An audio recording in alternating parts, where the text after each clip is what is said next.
আমি বললাম, সাধু বাবা, আপনি আমার সাথে কি করছেন? সাধু বাবা বলল, এই মেয়ে তোমার মনের আশা পূরণে দরকার না? আমি বললাম, জি বাবা। তাহলে আমি যা করছি চুপ করে দেখো, কোনো কথা বলতে পারবা না। আমি বললাম, আচ্ছা ঠিক আছে সাধু বাবা। তারপর সাধু বাবা আমার সরলতার সুযোগ নিয়ে আমার সাথে যা করল তা শুনলে বন্ধুরা তোমাদের মাথা গরম হয়ে যাবে। তাহলে চলুন বন্ধুরা, গল্পটি শুরু করি। তবে গল্পটি শুরু করার পূর্বে তোমাদের নিকট আমার বিশেষ অনুরোধ, তোমরা অবশ্যই আমার চ্যানেলটি সাবস্ক্রাইব করে আমাকে সাপোর্ট করবা। হ্যালো বন্ধুরা, আমি আসমা আক্তার রুমকি। আমার ডাক নাম রুমকি, সবাই আমাকে রুমকি বলে ডাকে। বন্ধুরা, আজকে তোমাদের সামনে আমি যে গল্পটি বলবো সেটি আমার বাস্তব জীবনের গল্প। হয়তো তোমরা অনেকেই বিশ্বাস করবে না, কিন্তু এটাই সত্য। কিছু কিছু ঘটনা আছে যা অসম্ভব, তারপরেও পৃথিবীতে এরকম ধরনের ঘটনা ঘটে। অনেক সময় আমাদের সমাজে এমন কিছু ঘটনা ঘটে যা মানুষের চিন্তাধারার বাহিরে। বন্ধুরা, আমার গ্রামের বাড়ি নেত্রকোনা জেলায়। আমি একজন অতি সামান্য সাধারণ গড়ের মেয়ে। আমার বাবার আর্থিক অবস্থা খুবই খারাপ ছিল। আমরা 2 ভাই 4 বোন। বাবা মা সহ আমাদের ফ্যামিলিতে মোট সংখ্যা ছিল 8 জন। আমার বাবা রিক্সা চালিয়ে যে টাকা আয় করত তাতে আমাদের সংসার চলত না। খুব কষ্ট করে আমাদের চলতে হতো। আমাদের ভালো কোনো কাপড় চোপড় ছিল না। খাবার দাবারে আমরা অনেক কষ্ট করতাম। মাঝে মধ্যে আমাদের উপোসও থাকতে হতো। এত বড় ফ্যামিলি খরচ চালাতে আমার বাবা হিমশিম খেয়ে যেত। বন্ধুরা, তারপর আমার গ্রামের এক মুরব্বি, আমার বাবার বন্ধু, আমার বাবাকে পরামর্শ দিল, সবুজ মিয়া, তোমার তো ছেলে মেয়ে বড় হয়ে গেছে, তোমার তো এত কষ্ট করতে হয় না। তুমি যদি ছেলে মেয়েদেরকে নিয়ে ঢাকায় চলে যাও, ছেলে মেয়েদেরকে গার্মেন্টসে চাকরিতে ঢুকিয়ে দাও, তাহলে তোমার প্রতি মাসে 60 থেকে 70 হাজার টাকা ইনকাম হবে। তুমি শুধু শুধু এখানে পড়ে থেকে কেন কষ্ট করছো? আর তোমার ছেলে মেয়েদের কি ভবিষ্যৎ নেই? তাছাড়া তোমার মেয়েরা বড় হয়ে যাচ্ছে, তাদেরকে বিয়ে দিতে হবে না। আর এইখানে তোমার যে ইনকাম তাতে তো তোমার মেয়েদেরকে বিয়ে দিতে পারবে না। তুমি ছেলে মেয়েদেরকে নিয়ে ঢাকায় চলে যাও, দেখবা আল্লাহ তোমাকে অনেক দিবে। তারপর আমার বাবার বন্ধু লিয়াকত চাচার কথা অনুযায়ী আমার বাবা আমাদের সকলকে নিয়ে ঢাকার গাজীপুরে চলে আসেন। আমরা সকলেই গাজীপুরে চলে আসি। গাজীপুরে এসে আমরা একটি বাসা ভাড়া নিই। অবশ্যই বাসা আমাদের এক আত্মীয়ের মাধ্যমে আগেই ভাড়া করা হয়েছিল। আমাদের অনেক আত্মীয় স্বজন আছে সেখানে। গাজীপুরে এসে আমার বাবা আমাদের ভাই বোন সবাইকে গার্মেন্টসের চাকরিতে জয়েন করিয়ে দেয়। আমরাও নিয়মিত চাকরি করতে থাকি। প্রথম মাস আমরা বেতন পেয়ে সবাই খুশি। প্রথম মাসে আমাদের সবকিছু বাদ দিয়ে প্রায় 30,000 টাকা আমাদের হাতে থাকে। আমার বাবা মা সবাই খুশি, কারণ আমরা আমাদের ফ্যামিলিতে যে অভাব ছিল সেই অভাব মনে হচ্ছে দূর হয়ে যাবে। পরিশ্রম করতে করতে একদিন আমরা বেশ কিছু টাকার মালিক হয়ে যাই, কারণ আমাদের পরিবারের সবাই ছিল উপার্জনকারী। আমাদের হাতে যখন বেশ কিছু টাকা হলো, তখন বাবা এই টাকা দিয়ে আমাদের গ্রামে একটি ঘর তৈরি করলেন। মাঝে মধ্যে আমরা ঈদ বা অন্যান্য অনুষ্ঠানে বাড়িতে গিয়ে সেখানে কয়েকদিন থাকতাম। তারপর আবার আমাদের কর্মস্থলে চলে আসতাম। কিন্তু আমরা বেশিরভাগ সময় থাকতাম গাজীপুরে। সেখানে আমরা সকলে চাকরি করতাম।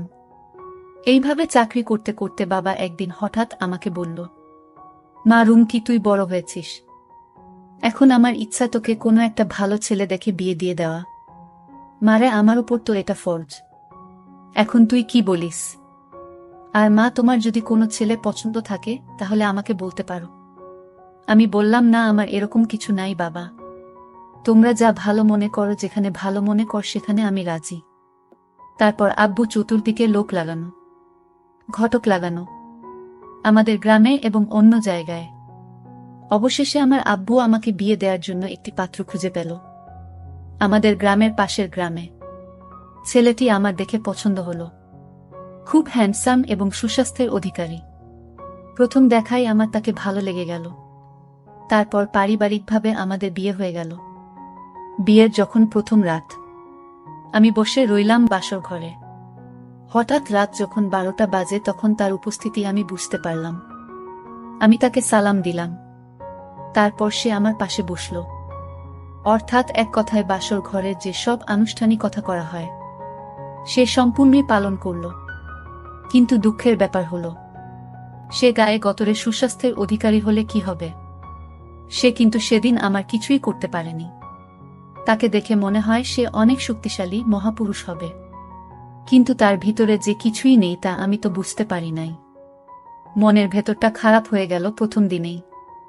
ভাবলাম প্রথম দিন যেহেতু হয়তো তাই এরকম হয়েছে, হয়তো আনইজি ফিল করছে, পরে ঠিক হয়ে যাবে এই ভেবে আমি নিজেকে সান্ত্বনা দিলাম। পরের দিনেও সে আমার কাছে আসলো, কিন্তু কি আশ্চর্য ব্যাপার, মাত্র 2 মিনিটে সব শেষ হয়ে গেল। অনেক কষ্টে আমি আমার দিনেগুলো পার করতে লাগলাম। এইভাবে প্রায় 1 মাস পার করলাম, কিন্তু তার কোনো পরিবর্তন নাই। কি করব তখন আমি কিছু বুঝতে পারতেছিলাম না। তারপর তাকে পরীক্ষা করানোর জন্য ডাক্তারের কাছে নিয়ে গেলাম, তাতেও কোনো লাভ হলো না। এইভাবে আমার দিনগুলো চলতে লাগলো, কিন্তু মনের যে কষ্ট দুঃখ কাউকে বলার মতো সাহস পাচ্ছিলাম না। আর এই সকল বিষয় তো কাউকে বলাও যায় না। এভাবে চলতে লাগলো আমার দিন। বিয়ের প্রায় 3 বছর হয়ে গেল। আমার শাশুড়ি মা আমাকে মাঝে মধ্যে বিভিন্ন ধরনের আজেবাজে কথা বলতো, আর বলতো 3 বছর হয়ে গেছে বিয়ে হয়েছে, এখনো নাতি নাতনির মুখ দেখতে পারি নাই। কি দুর্ভাগা আমি! শাশুড়ির মুখে এরকম ধরনের কথা শুনে আমার মনের ভেতরটা হু হু করে কেঁদে উঠল। শাশুড়ি মাকে তো আর বলতে পারি না যে মা, আপনি নাতি নাতনির আশা করবেন কিভাবে? আপনার ছেলে যে কিছুই পারে না স্বামীকে সুস্থ করে তোলার জন্য, স্বামীর কাছ থেকে ভালো কিছু পাওয়ার জন্য। আবার আমি আমার স্বামীকে নিয়ে ডাক্তারের কাছে গেলাম। ডাক্তার ভালো করে পরীক্ষা করল। পরীক্ষা করার পর আমাকে বলল, দেখুন আপনার কোনো সমস্যা নেই, সমস্যা হচ্ছে আপনার স্বামীর। তারপরেও আমি আপনাকে স্বামীকে কিছু ওষুধ লিখে দিচ্ছি, ওই ওষুধগুলো আপনার স্বামীকে খাওয়াবেন, কাজ হয়েও যেতে পারে। ওষুধগুলো এনে আমি আমার স্বামীকে খাওয়ালাম। ওষুধগুলো আমি আমার স্বামীকে 1 মাস খাওয়ানোর, তার মধ্যে কোনো পরিবর্তন দেখতে পেলাম না, সেই আগের মতোই অবস্থায়। মোট কথা অনেক কবিরাজ, অনেক ডাক্তার দেখালাম তাকে, কিন্তু কোনো কাজ হলো না। আর এদিকে আমার শ্বশুর, আমার শাশুড়ি মা নাতি নাতনির মুখ দেখার জন্য পাগল হয়ে গেল। আমাকে বিভিন্ন সময় বিভিন্নভাবে গালিগালাজ করতে থাকে। সন্তান না হওয়ার কারণে তারা আমাকে বিভিন্নভাবে প্রায় কথা শুনিয়ে থাকত। মানবতার দিকে তাকিয়ে তাদের মুখে মুখে কথা বলতাম না, সবকিছু নির্বে আমাকে সহ্য করতে হতো। অনেক চিন্তায় পড়ে গেলাম, এখন কি করব আমি? এই মুহূর্তে আমাকে কি করা উচিত? মাঝে মধ্যে মনের অবস্থা এমন খারাপ হতো যে আমি যে কারো সাথে পরকীয়া করি, কারণ আমার একটা সন্তান দরকার, তাহলে আমার স্বামীর বাড়ির সবাইকে খুশি। মন খারাপ করে বসে রইলাম। ঠিক এই মুহূর্তেই পাশের বাড়ির এক চাচি আমাকে বলল, কি রে রুমকি, শুনেছি তোর নাকি 3 বছর হয়েছে বিয়ে হয়েছে, কিন্তু তোর তো কোনো বাচ্চা কাচ্চা হয়নি। তাহলে এক কাজ করো, অমুক গ্রামে এক সাধু বাবার আস্তানা, মানুষ বলে সে নাকি অনেক বড় সাধু, শুনেছি সে নাকি অনেক ভালো চিকিৎসা করে। রুমকি, তোর যদি আমার কথা বিশ্বাস না হয় তাহলে আমাদের গ্রামের মিনার মায়ের কাছে জিজ্ঞাসা করে দেখিস। তারও বাচ্চা হতো না, তারপরও বাচ্চা হতো না। তারপর সে সাধু বাবার কাছে গেলে সাধু বাবা কি জানি কি দিছে, তারপর তার বাচ্চা হয়েছে। সে এখন 4 সন্তানের জননী। আমার মনে হয় রুমকি, সেখানে গেলে তোর উপকার হবে। চাচিমার কথা শুনে মনে অনেক সাহস পেলাম। মনে মনে স্থির করলাম, কাউকে নিব না, আমি একাই যাব সাধু বাবার কাছে। যে করেই হোক, যেভাবেই হোক, আমার একটি সন্তান প্রয়োজন। সন্তানের জন্য আমার মনের ভেতরটা হাহাকার করছে। আর তাছাড়াও সন্তানের জন্য আমার শ্বশুর শাশুড়ি আমাকে অনেক কথাবার্তা শোনাচ্ছে, অনেক নির্যাতন করছে, মানসিকভাবে যন্ত্রণা দিচ্ছে। তাই আমি ভাবলাম যেভাবেই হোক আমার একটি সন্তান প্রয়োজন। আমার সংসার বাঁচাতে, সংসারের সকলের মুখে হাসি ফুটাতে আমার একটি সন্তান প্রয়োজন। পরের দিন আমি চলে গেলাম সাধু বাবার আস্তানায়। সাধু বাবার আস্তানায় গিয়ে দেখি মানুষের অনেক লম্বা সিরিয়াল, সবাই রোগী, অনেকেই অনেক ধরনের সমস্যা নিয়ে সাধু বাবার কাছে এসেছেন। আমিও গিয়ে লাইনে দাঁড়িয়ে রইলাম। হঠাৎ করে আমার ডাক পড়ল। আমি সাধু বাবার এখানে গেলাম। সাধু বাবা আমাকে বলল, মা তোমার কি সমস্যা শুনি তো দেখি একটু। তারপর আমি সাধু বাবাকে বললাম, সাধু বাবা আমার বিয়ে হয়েছে 3 বছর হয়েছে, কিন্তু আমার স্বামী আমাকে কিছুই করতে পারেনি, যার ফলে আমার এখনো বাচ্চা কাচ্চা হয়নি। এখন আমার শাশুড়ি মা আমাকে খুব বাজেভাবে কথা বলে, আমার সাথে খুব বাজে আচরণ করে। বাবা আপনি কি পারবেন এমন কিছু দিয়ে আমাকে একটি বাচ্চা দিতে? আমার একটি সন্তানের খুবই প্রয়োজন। তারপর সাধু বাবা আমাকে বলল, মা দেখো, বাচ্চা দেওয়া এবং নেওয়ার মালিক আল্লাহ, আমি বরঞ্চ একটু চেষ্টা করে দেখতে পারি। সাধু বাবা কিছুক্ষণ অপেক্ষা করে আমার দিকে কি যেন পড়ে আমাকে একটি ফু দিল। ফু দেওয়ার পর সাধু বাবা হঠাৎ করে আমাকে বলতে লাগলো, মা তুমি একটি কাজ করতে পারবে, তাহলে হয়তোবা তোমার বাচ্চা হওয়ার সম্ভাবনা আছে।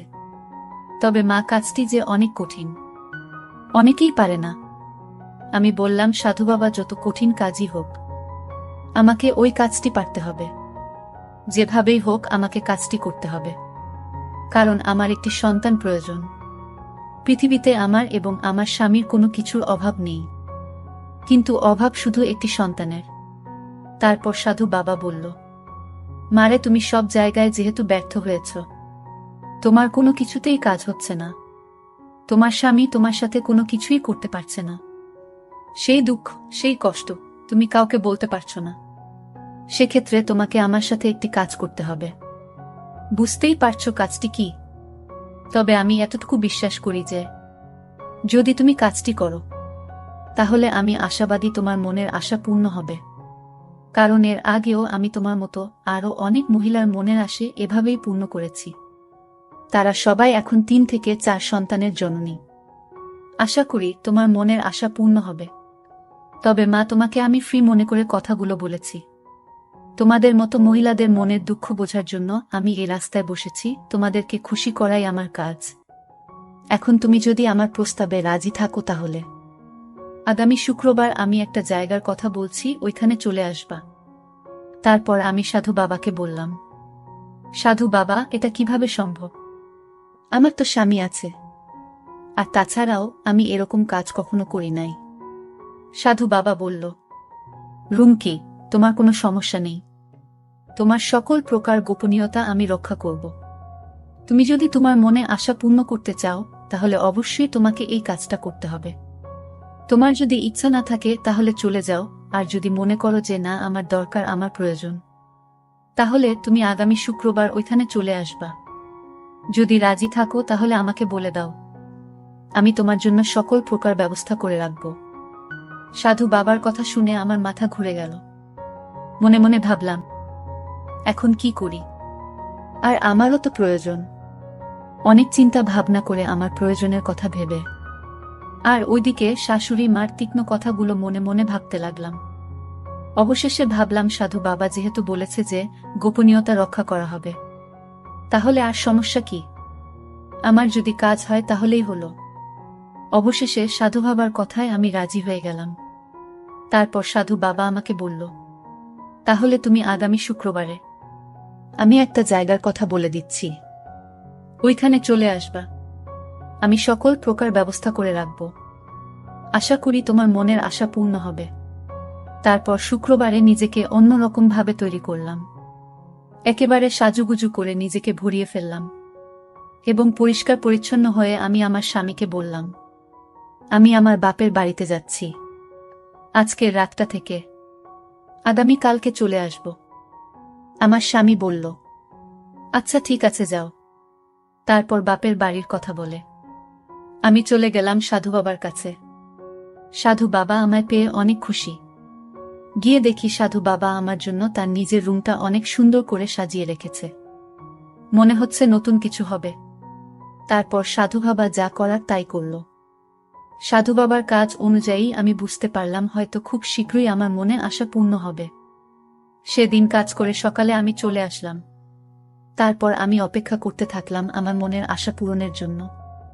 অবশেষে 3 মাস পর আমি বুঝতে পারলাম আমার মনের আশা পূর্ণ হতে যাচ্ছে।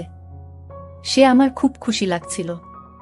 খুশির অতিশয্যায় আমি সাধু বাবার জন্য মিষ্টি নিয়ে গেলাম এবং সাধু বাবাকে খাইয়ে দিলাম। সাধু বাবা মিষ্টি খেয়ে অনেক খুশি হলো। তারপর সাধু বাবা আমাকে বলল, এরপর তোমার যদি আরো লাগে তাহলে আমার কাছে চলে আসবা। আমি বললাম, ঠিক আছে সাধু বাবা। এইভাবে এক এক করে 3 সন্তানের জননী হলাম। পরিশেষে বন্ধুরা, আমি একটি কথাই বলবো, এই জগতের সন্তানের খবর একমাত্র মা জানে। আর সম্মানিত শাশুড়িদেরকে বলবো, আপনারা যে এত নাতি নাতনির মুখ দেখতে চান, সবার আগে ভেবে দেখবেন কার সমস্যা।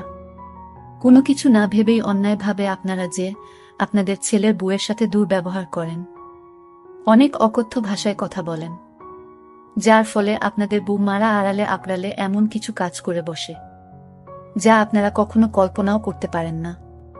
তাই আমি বলবো, আসুন আমরা সচেতন হই এবং একে অপরকে বোঝার চেষ্টা করি। বন্ধুরা, তোমাদের নিকট আমার একটি ছোট্ট প্রশ্ন, এ গল্প থেকে তোমরা কি শিখতে পারলে?